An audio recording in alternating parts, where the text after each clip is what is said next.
உங்கள் பிடிவாதம் ஜெயிக்கக்கூடிய நாளாக சொல்லியிருக்காரு. இன்னொன்று வந்து ஆக்சுவலாக 1111 வந்து ப்ராசஸிங் கார்டுன்னு சொல்லுவாங்க. உங்கள் விஷயம்லாம் வந்து யூனிவர்ஸ் ப்ராசஸ் பண்ணுதுன்னு, ஹெவி கமிட்மெண்ட்லேருந்து ரெக்கவரி ஆகுறீங்க.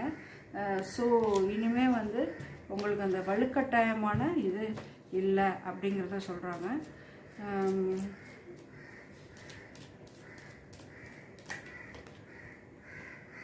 பார்த்திங்களா, the situation will improve. அதாவது உங்களோட சுச்சுவேஷன் வந்து இம்ப்ரூவ் ஆக போகிறதுங்கிறது தான். நீங்கள் வந்து இம்ப்ரூவ்னா என்ன, நீங்கள் என்ன ப்ராசஸ் பண்ணணுன்னு ஆசைப்பட்றீங்களோ அது வந்து கண்டிப்பாக வந்து இம்ப்ரூவ் பண்ணி கொடுக்கறதுக்கான ஒரு விஷயத்தில் வந்து ஏஞ்சல்ஸ் இருக்காங்க.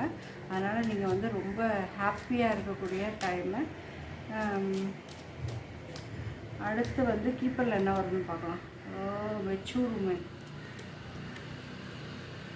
இது வந்து நம்ம வந்து நல்ல கைடன்ஸ்